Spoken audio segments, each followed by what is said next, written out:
What if I told you that in just the next 45 minutes, you could uncover the shocking truth behind a betrayal so deep, it shattered a family and ignited a decades-long quest for vengeance? This isn't just a story, it's a raw, unfiltered journey into the heart of resentment, obsession, and a justice that came at an unimaginable cost.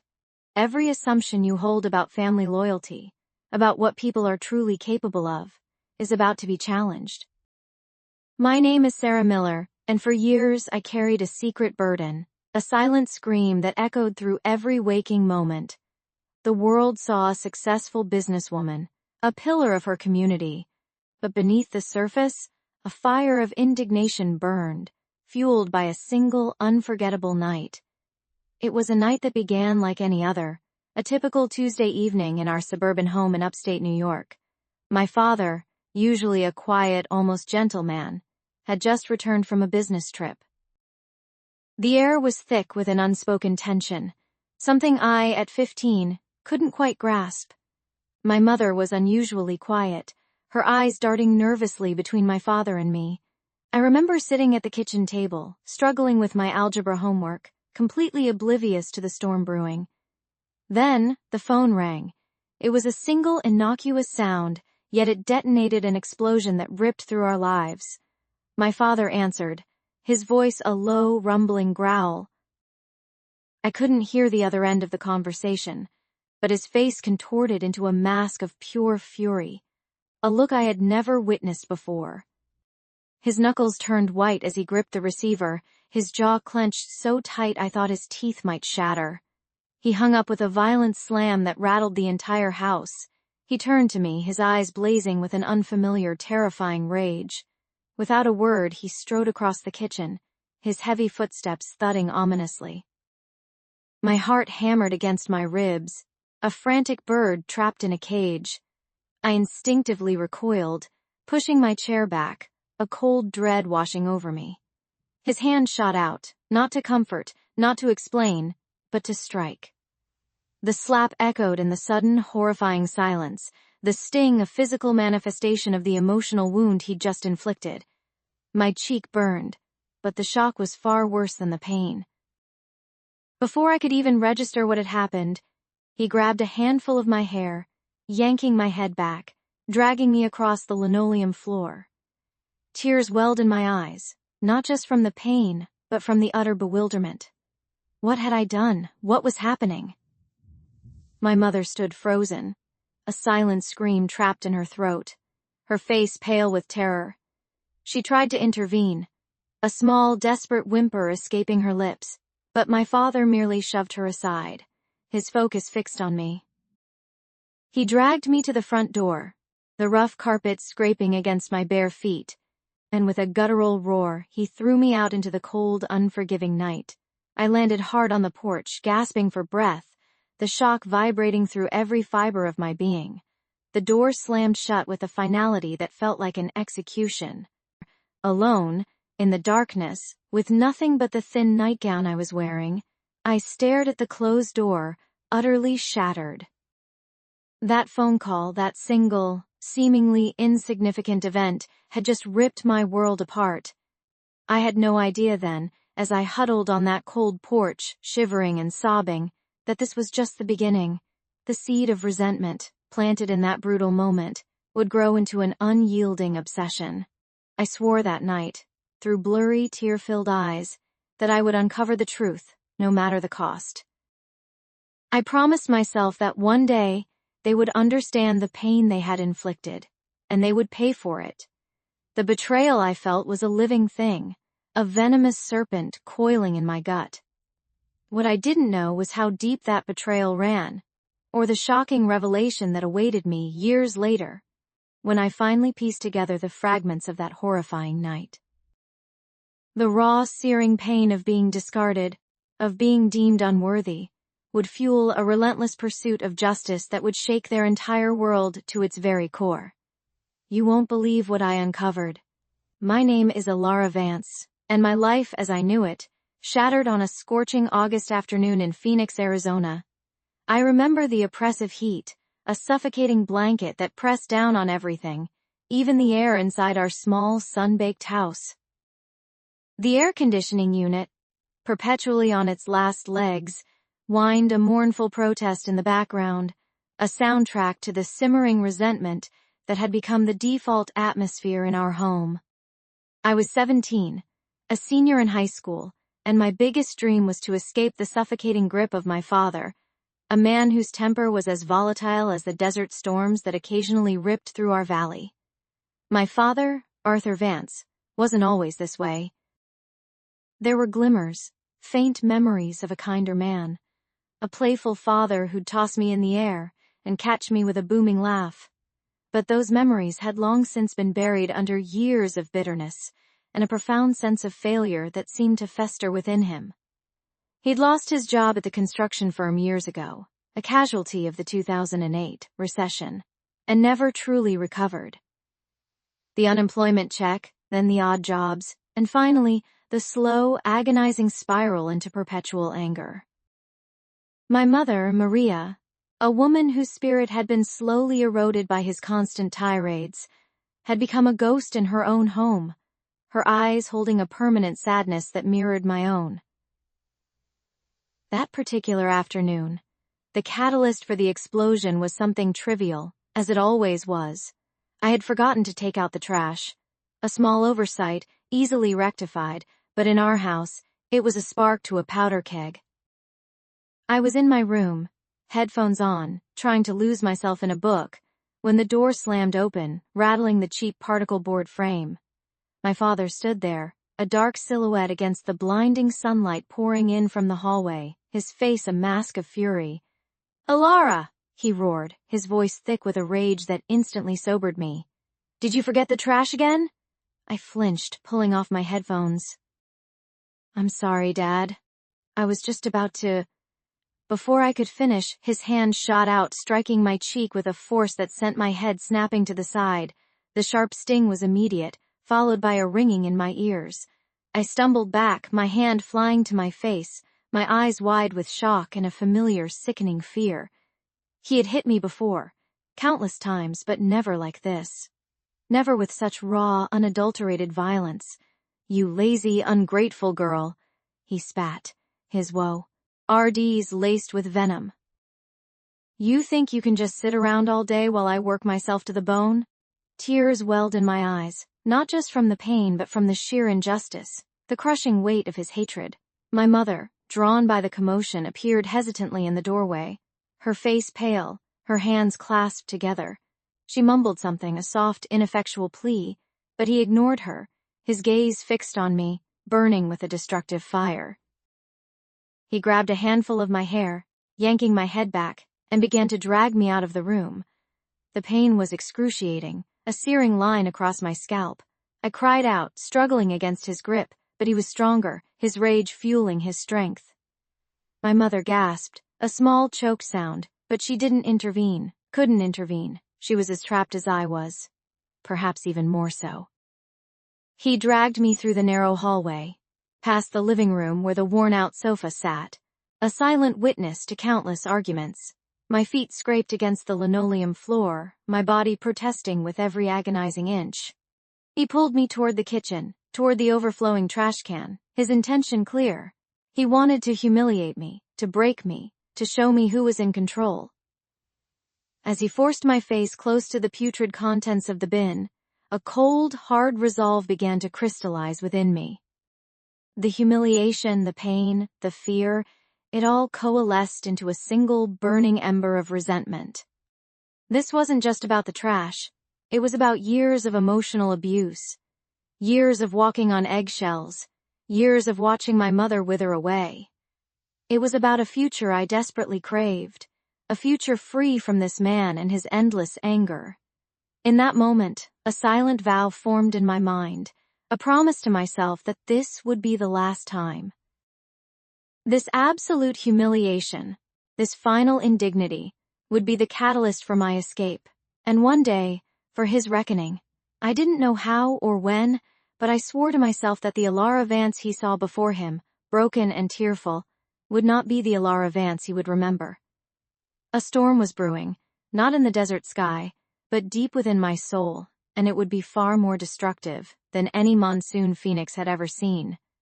The sting of his palm on my cheek faded, replaced by a cold, searing resolve. My father's grip on my hair, the humiliating drag across the splintered kitchen floor. These were not just physical assaults, they were chisel blows carving a new destiny for me. I lay there, crumpled beside the overflowing trash can, listening to his retreating footsteps, the slam of the front door echoing through the silent house. My mother, as always, remained unseen, a silent witness to her husband's cruelty. Her inaction a wound almost as deep as his blows. I didn't cry anymore. Tears felt like a surrender I could no longer afford. Instead, a chilling clarity settled over me. This wasn't just about escaping him.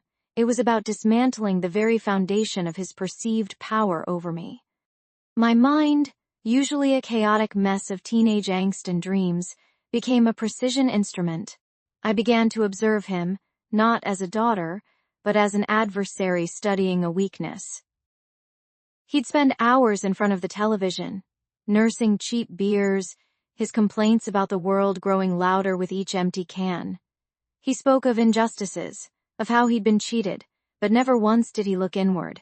His phone, a relic from years ago, was always within reach, a lifeline to the few remaining friends who would tolerate his endless grievances. I watched him dial. I listened to snippets of conversations, piecing together the fragmented narrative of his failed life. School became a sanctuary, a place where I could momentarily shed the weight of my home life. My grades, once merely satisfactory, began to climb. I devoured books, not just for knowledge, but for strategy. I learned about financial markets, about legal loopholes, about the intricate dance of power and influence. Every piece of information felt like a weapon I was forging for the inevitable battle. My teachers noticed the change, the intensity in my eyes, the sudden hunger for understanding. They attributed it to a late-blooming ambition, unaware of the inferno that fueled it. One evening, a few weeks after the incident, my father was particularly agitated. A collection agency had called, threatening legal action over an unpaid debt. He paced the living room, shouting into the phone, his face a mottled red. He mentioned a name, a company, and a specific amount. My ears perked up. This was a new detail, a tangible thread I could pull. Later that night, while he was passed into a drunken stupor on the couch, I crept into the living room. His phone lay on the coffee table, screen down. My heart hammered against my ribs, a frantic drumbeat in the quiet house. I knew this was a risk, but the potential reward outweighed any fear. With trembling fingers, I picked up the phone. It was old, no passcode, a testament to his carelessness. I scrolled through his recent calls, finding the number of the collection agency. My mind raced, connecting the dots. He had always been terrible with money. But this felt different. It felt like a vulnerability, a chink in his armor. I noted the number, committing it to memory, then carefully placed the phone back exactly as I had found it. The air felt thick with unspoken possibilities. The next day, during lunch, I found a quiet corner in the library. Using one of the school's computers, I began my research. The collection agency was legitimate, but the debt seemed disproportionately large for someone in his financial situation. Digging deeper, I stumbled upon a public record, a small claims court filing from years ago, naming Arthur Vance as the defendant. It was for a significant sum, related to a failed business venture he'd never mentioned, a construction project gone wrong, a partnership dissolved in acrimony. The other party, a man named Robert Hayes, had sued him for breach of contract and won. My father had never paid, letting the debt fester, accumulating interest and penalties. A cold certainty settled in my stomach.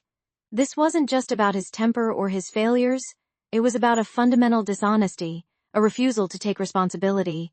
This wasn't just a personal vendetta, it was about justice, not just for me, but for anyone he had wronged. The storm I had felt brewing within me was no longer a distant rumble. It was gathering force, preparing to unleash its fury.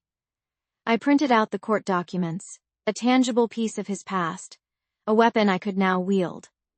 The world, I realized, was far more interconnected than I'd ever imagined, and his past, however buried, was about to become his present. My hands tightened around the printouts, the paper crinkling softly. The game had begun. The game had indeed begun, but I quickly learned that playing it required more than just a hand of cards. It demanded a meticulous strategy, an unwavering focus, and an almost surgical precision. The court documents, crinkling in my hand, were merely the first clue, a single piece in a much larger, more intricate puzzle. My initial excitement, that surge of defiant exhilaration, soon morphed into a cold, methodical determination. This wasn't about a fleeting moment of victory. This was about dismantling a carefully constructed facade, brick by painstaking brick. I started with the public records, diving into databases, poring over archives that felt like digital catacombs. Each click of the mouse was a step deeper into Arthur Vance's hidden life, a life he had so meticulously shielded from me and my mother. I discovered a pattern, a series of questionable business dealings, small-time scams that always seemed to skirt the edge of legality. There were shell corporations, hastily dissolved partnerships, and a trail of disgruntled former associates who, like me, had been left in the wake of his relentless self-interest.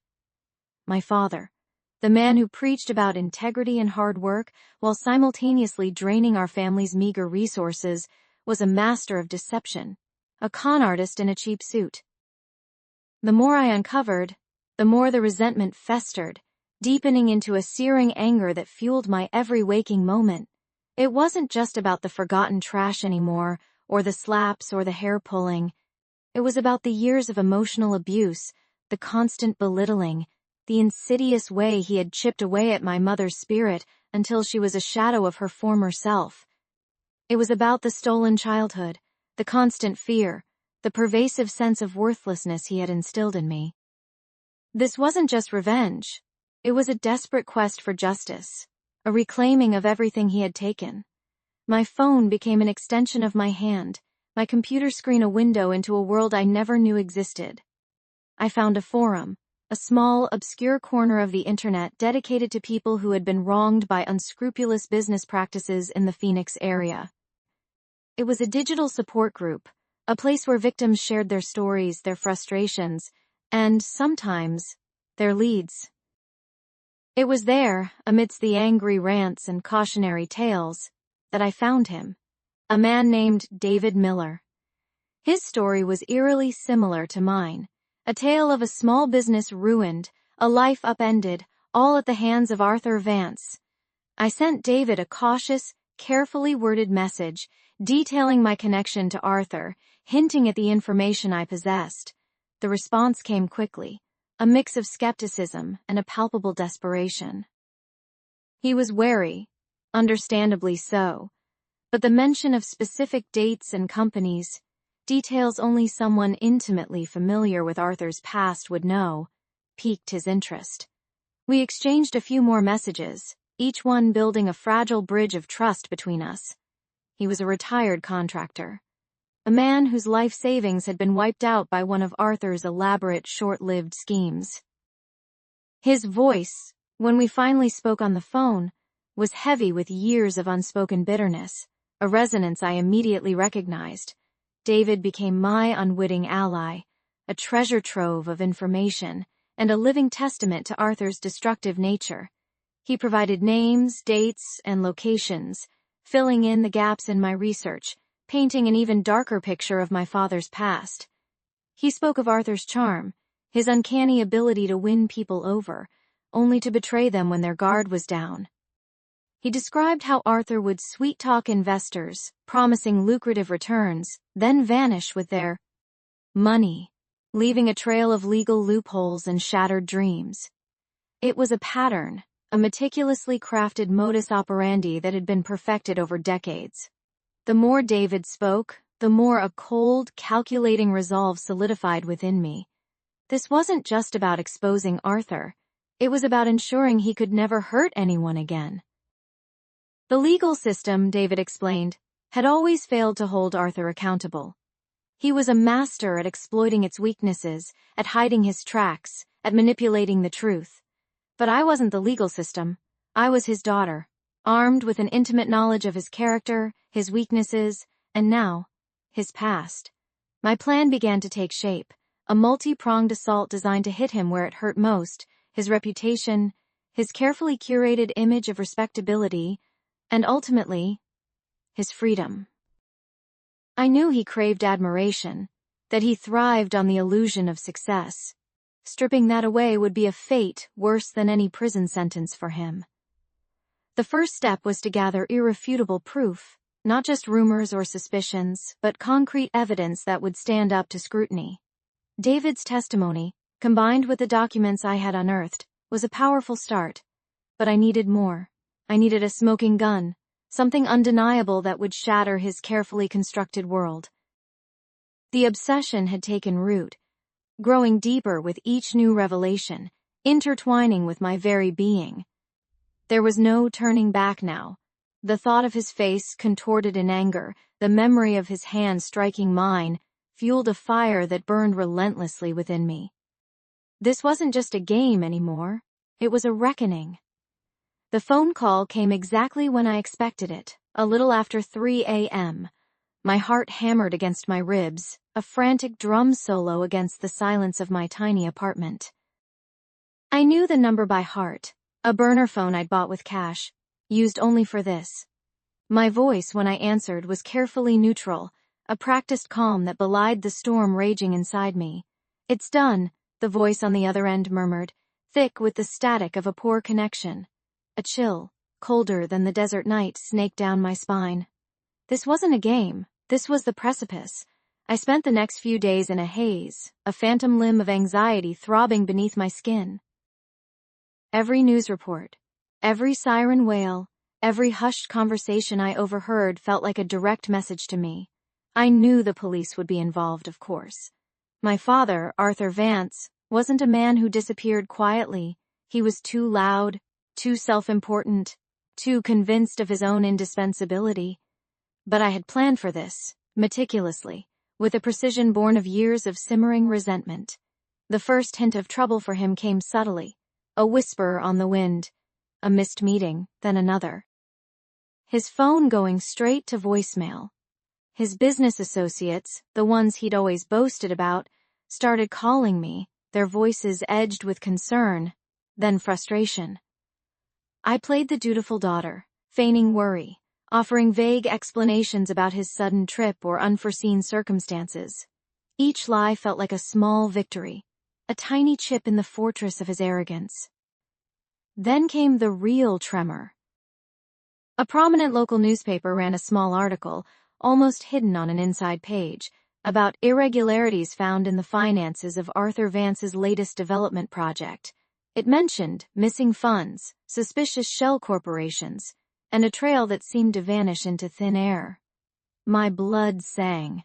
This was it, the first domino. I knew the details, of course. I had provided them anonymously to a journalist known for his tenacity. The article was quickly followed by a flurry of activity. Bank accounts frozen. Properties seized. The grand illusion of Arthur Vance, the successful businessman, began to unravel with breathtaking speed. His partners, once so eager to bask in his reflected glory, now scrambled to distance themselves, their public statements dripping with carefully worded condemnation. The irony was a bitter, satisfying taste on my tongue. He had built his empire on sand, and I was the tide that would wash it all away. One afternoon, I received a frantic call from my mother, Maria. Her voice was thin, reedy, barely recognizable. "Alara, your father, he's gone. And the police, they're asking questions." I could hear the barely suppressed panic in her tone, the tremor of fear that had always been present in her life, now amplified to a terrifying crescendo. I offered platitudes, feigned shock, told her I'd be right over. But as I hung up, a cold, hard satisfaction settled deep in my chest. He wasn't just gone, he was erased. When I arrived at their house, the one he had always lorded over, it was a ghost of its former self. The carefully manicured lawn looked neglected, the expensive car missing from the driveway. Inside, the air hung heavy with a sense of abandonment. My mother sat at the kitchen table, a crumpled tissue in her hand, her eyes red-rimmed and vacant. She looked older, more fragile than I had ever seen her. "The police were here," she whispered, her voice barely audible. They said there are serious allegations, fraud, embezzlement. They think he fled the country." I sat across from her, my face a mask of concern, but inside a triumphant roar echoed. He hadn't fled the country. He was exactly where I wanted him to be, nowhere. And the allegations? Those were just the beginning. I had ensured that the paper trail, the one I had so painstakingly laid, would lead investigators down a rabbit hole of his own making, implicating him in every shady deal, every fraudulent transaction. The evidence was overwhelming, fabricated with such meticulous detail that even the most seasoned forensic accountants would struggle to untangle the truth from the elaborate web of deceit I had woven. My mother looked at me, her eyes pleading. "Alara, what are we going to do? Everything is gone. Our savings, the house, it's all frozen. A flicker of something, perhaps pity, perhaps a ghost of the daughter I once was, stirred within me. But it was quickly extinguished by the memory of the slap, the drag by my hair, the years of silent suffering. This was the cost of his arrogance, his cruelty. This was the price of his empire built on fear and control." I reached across the table and took her hand, my grip firm, reassuring. "We'll figure it out, Mom," I said, my voice steady, devoid of the turmoil that raged beneath the surface. "We always do." But as I spoke those words, I knew the truth. There was nothing left to figure out. His world, the one he had so carefully constructed and used to terrorize us, was crumbling around him, and I, Alara Vance, was holding the sledgehammer. The climax was approaching, not with a bang, but with the slow, agonizing collapse of everything he held dear. The phone call had set it all in motion, and now the consequences were cascading, unstoppable, and utterly devastating. The phone call had indeed set it all in motion, and the consequences, like an avalanche gaining momentum, were now undeniable. I watched, a strange mix of vindication and a hollow ache in my chest, as Arthur Vance's world began its slow, agonizing unraveling. The first sign was the sudden, unexpected visits from official-looking men in dark suits. They weren't police, not yet, but their presence alone, their clipped questions and stern expressions, cast a pall over the house that even my father's bluster couldn't dispel. He tried, of course. He always tried to control the narrative, to twist reality to fit his delusions of grandeur, but these men weren't buying it. Their questions were precise, their eyes unblinking, and their files, thick with documentation, seemed to grow heavier with each passing day. Ersta overheard snippets from my room, the muffled tones of his increasingly frantic voice, the sharp, dispassionate replies of the investigators. They weren't just looking into his shady dealings with the land development. My anonymous tips had opened a Pandora's box. They were digging into his finances, his tax history, even some of his more dubious business partnerships from years past. Each revelation was a fresh crack in the facade he had so meticulously built. The fear in his voice, once a rarity, became a constant companion, a low hum beneath his usual bravado. He paced the house like a caged animal, his temper flaring at the slightest provocation. But now it felt different. It was the rage of a man losing control, not one exerting it. My mother, Maria, watched him with a quiet, almost detached intensity. Her sadness hadn't vanished, but a new spark, a flicker of something resembling hope, had ignited in her eyes. She no longer flinched when he raised his voice. Instead, she'd simply turn away, her silence a more potent weapon than any argument. It was a subtle shift, but to me it was monumental. The ghost of a woman was slowly, tentatively returning to her own body. I saw her even start to hum sometimes, a forgotten melody from her youth, a sign that the oppressive weight was finally lifting. The climax arrived not with a single dramatic event, but with a series of devastating blows. First, the bank froze his accounts. Then, the IRS launched a full-scale audit that promised years of legal battles.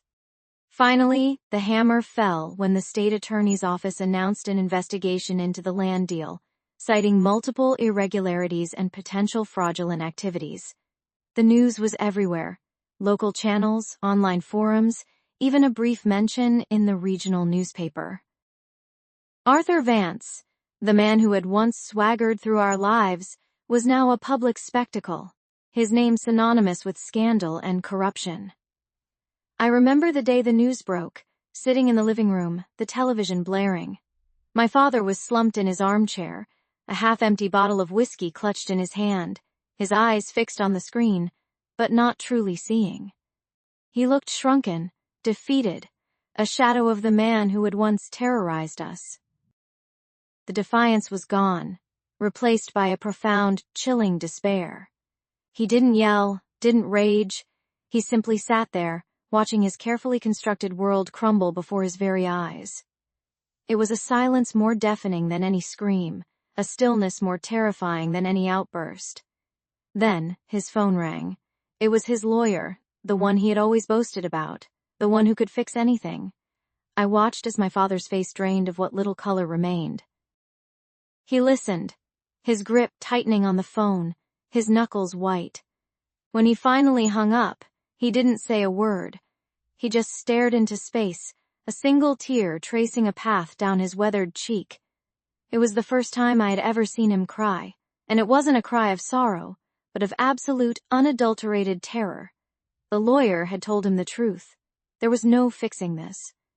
The walls were closing in, and there was no escape. A bitter taste filled my mouth. This was it. This was the moment I had envisioned, the justice I had craved. Yet, witnessing his utter brokenness, the complete annihilation of his spirit, didn't bring the pure, unadulterated joy I had anticipated. There was a hollow victory in it, a sense of grim satisfaction, but also a profound weariness.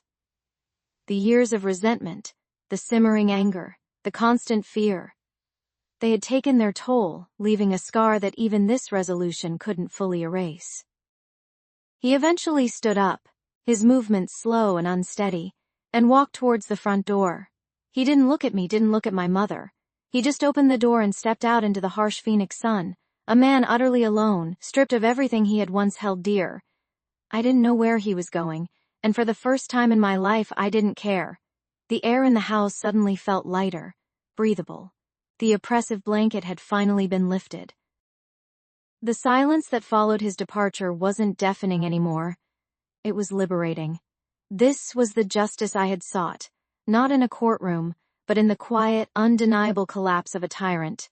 My journey was far from over, but this chapter, this long, painful chapter, had finally closed. The silence in the house, once a heavy blanket of dread, now felt like a vast, open space, brimming with possibility. My father was gone, his thunderous presence finally extinguished, and with it, the suffocating atmosphere he had created. I stood in the living room, the late afternoon sun casting long shadows through the window, illuminating dust motes dancing in the air. For the first time in years, the house felt like my own, not a battleground. This wasn't just about him leaving. It was about me reclaiming my life, brick by painful brick. A profound exhaustion settled over me, not a physical weariness, but a soul-deep fatigue from years of constant vigilance.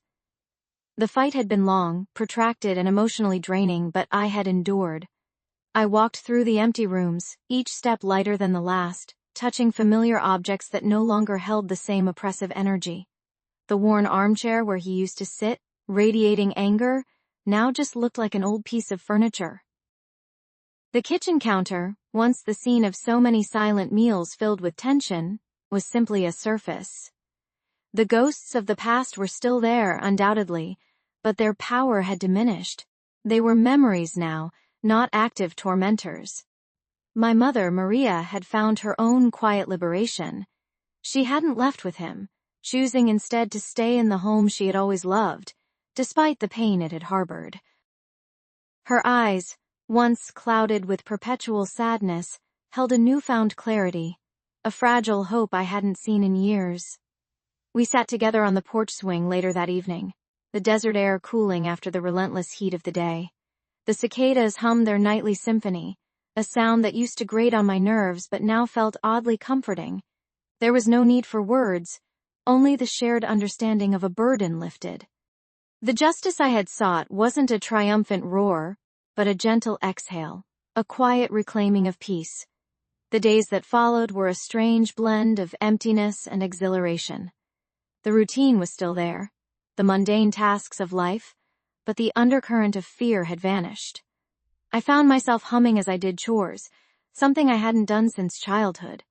The world outside, once a blurry backdrop to my internal struggles, began to sharpen into focus. I started to notice the vibrant colors of the bougainvillea climbing our fence, the intricate patterns of the desert flora, the brilliant hues of the Arizona sunsets. It was as if a filter had been removed from my perception, allowing me to see the beauty that had always been there, overshadowed by darkness. I enrolled in community college, something I had always dreamed of but never dared to pursue while living under my father's shadow. The thought of leaving home, of forging my own path, had been an unbearable source of guilt and anxiety. Now, it felt like the most natural thing in the world. My first class was English literature, and I devoured every page, every poem, every story, with a hunger I hadn't known I possessed. Each word felt like a step further away from the past, a step closer to the future I was building for myself. The path wasn't entirely smooth, of course. There were moments when the old anxieties would resurface, a sudden tightening in my chest, a phantom echo of a slammed door. The scars of the past don't simply vanish with the source of the pain. They linger, reminders of battles fought and won. But now, I had the tools to face them, the strength to acknowledge them without letting them consume me. I learned to breathe through the moments of fear, to remind myself that I was safe, that I was free. My mother and I began to heal together, slowly, carefully. We talked, not about the past in a way that reopened old wounds, but about the future, about her dreams, about my aspirations. We started painting the house, choosing bright, warm colors that reflected the new light in our lives. Each brushstroke felt like an act of defiance against the drabness that had once permeated our home. We planted a small garden, nurturing new life, watching it grow with a shared sense of wonder.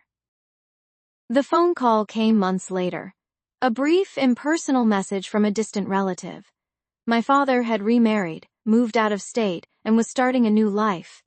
There was no anger, no triumph, just a quiet acceptance.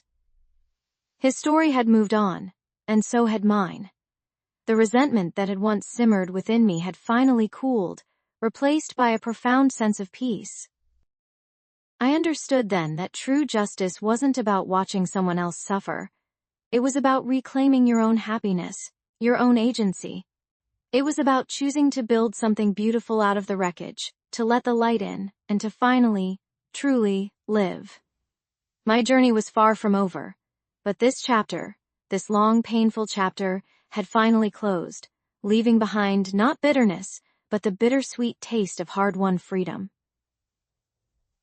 The courtroom hushed as the verdict was read. GUI. LTI on all counts. The words echoed, not just in the sterile air of the room, but deep within my very bones. This wasn't the explosive confrontation I'd envisioned in my darkest dreams, no dramatic shouting match or public humiliation. It was far more chilling, a methodical dismantling of their carefully constructed world, piece by agonizing piece. My father, once a towering figure of authority and fear, sat slumped, his face a mask of disbelief. My stepmother, the architect of so much of my misery, looked utterly broken, her veneer of sophistication shattered. For years I had replayed countless scenarios in my head, each one more violent, more satisfying than the last. I imagined confronting them, screaming every injustice, every slight, every moment of pain they had inflicted. I pictured their faces contorting in fear, in regret. Yet, as I watched them now, stripped of their power and prestige, a strange emptiness settled over me. There was no surge of triumphant joy, no cathartic release, only a quiet, profound weariness. The journey to this moment had consumed me. Every waking thought, every spare moment, was dedicated to untangling their web of deceit. I'd spent countless nights poring over financial documents, interviewing disgruntled former employees, and cross-referencing every shred of evidence. My life had become a relentless pursuit of justice, an obsession that had pushed away friends, strained relationships, and left me feeling perpetually on edge. The resentment that had festered since that brutal slap, that humiliating drag by my hair, had morphed into a cold, calculating resolve. The betrayal I felt, knowing they had stolen my inheritance, the legacy my real mother had intended for me, had been a wound that refused to heal. It wasn't just about the money, it was about the desecration of her memory, the ultimate act of disrespect from the very people who should have protected it. The phone call that day, revealing the full extent of their embezzlement, had been the catalyst. It had ignited a fire in me, a determination to expose their corruption, no matter the cost. Now, as the judge pronounced their sentences, the weight of that obsession began to lift. They received lengthy prison terms, their reputations irrevocably tarnished. Their empire, built on lies and manipulation, crumbled. The news headlines screamed their downfall, a stark contrast to the glowing profiles they once enjoyed. The phone calls I received weren't congratulatory, but rather expressions of a quiet understanding, a recognition of the immense struggle I had undertaken. I walked out of that courthouse into the harsh glare of the afternoon sun, a free woman in more ways than one. The shackles of anger and the chains of resentment had finally fallen away. The bittersweet taste of this victory lingered. I had achieved justice, yes, but at what personal cost? The years I spent consumed by revenge were years I could never reclaim. The person I had become, relentless and driven, was a shadow of my former self. Yet, a new path lay before me. The inheritance, once a symbol of their betrayal, now represented a fresh start. I decided to honor my mother's memory in a way they never could. I established a foundation in her name, dedicated to supporting victims of financial abuse, to giving a voice to those who had been silenced. It wasn't about vengeance anymore, it was about healing, about building something positive from the ashes of my past. Looking back, the emotional scars remained, a testament to the battle I had fought. But they no longer defined me. The anger had subsided, replaced by a quiet strength, a profound understanding of resilience. I had confronted my demons, faced down the architects of my pain, and emerged, not unscathed, but undeniably stronger. The world they had built had indeed collapsed, but in its ruins, I had found my own freedom, my own peace. And that, I realized, was the truest victory of all.